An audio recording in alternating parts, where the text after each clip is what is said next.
La première chose sur laquelle nous avons du pouvoir est notre perception de la réalité.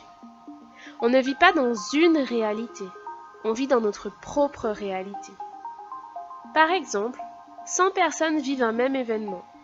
Si on demande à ces 100 personnes de décrire cet événement, il n'y aura pas une version, mais 100 versions différentes du même événement. Ce n'est donc pas ce qu'on vit qui détermine notre réalité, mais comment on le perçoit. Par exemple, qu'est-ce qui fait que deux frères, avec des parents agressifs, l'un détruit sa vie en grandissant et l'autre au contraire décide de créer une association dédiée aux enfants battus? Qu'est-ce qui fait que deux personnes licenciées, l'une se dit que c'est horrible, maudit la terre entière et détruit sa vie, alors que l'autre se dit « c'est certes difficile, mais qu'est-ce que je peux faire pour tirer parti de cette situation ?» Peut-être est-ce le moment de me demander ce que j'aime vraiment faire dans la vie. Je peux peut-être essayer de monter ma propre entreprise. C'est peut-être aussi le moment de prendre du temps pour me recentrer sur moi-même. Il s'agit là de deux situations similaires, mais avec des résultats complètement différents. Pourquoi? Parce que la perception de la situation était différente. L'une des personnes a vu ce licenciement comme une fin, un échec sans solution. L'autre l'a vu comme une opportunité. Nous n'avons pas de pouvoir sur les éléments, mais nous avons du pouvoir sur comment nous réagissons face à ces événements.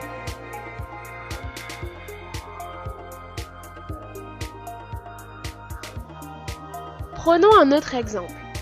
Vous pouvez avoir un proche qui souffre d'une maladie grave.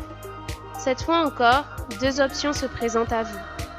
La première, vous décidez que la vie est injuste et vous vous enfermez dans la tristesse et le chagrin. Vous décidez que vous n'avez plus droit au bonheur, vous mettez un terme à vos projets. La deuxième option peut certes en choquer certains, mais vous pouvez décider de voir du positif dans cette situation. La maladie fait prendre conscience à quel point la vie est courte et ô combien il est important de profiter de chaque instant, de passer plus de temps à faire des choses qui nous rendent vraiment heureux, de dire je t'aime à ceux qui comptent pour nous, de faire la paix avec les personnes qui nous ont blessés.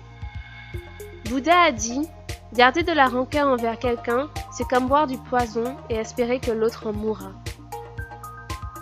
La maladie de l'autre peut être également un signal d'alarme pour nous, sur notre alimentation, notre activité physique. Le lien entre l'alimentation et la santé n'est plus à prouver. Finalement, on se rend compte que c'est l'opportunité de se prendre en main. Donc encore une fois, c'est notre perception de la réalité et ce qu'on en fait qui détermine notre qualité de vie. Ce n'est pas facile de toujours voir l'opportunité dans chaque situation, notamment parce que le cerveau humain a tendance à imaginer le pire. Avez-vous remarqué comment il est plus facile de faire des scénarios catastrophes que d'imaginer le meilleur?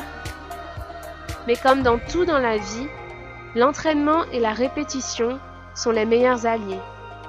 Vous devez vous entraîner à voir du positif et une opportunité dans chaque situation.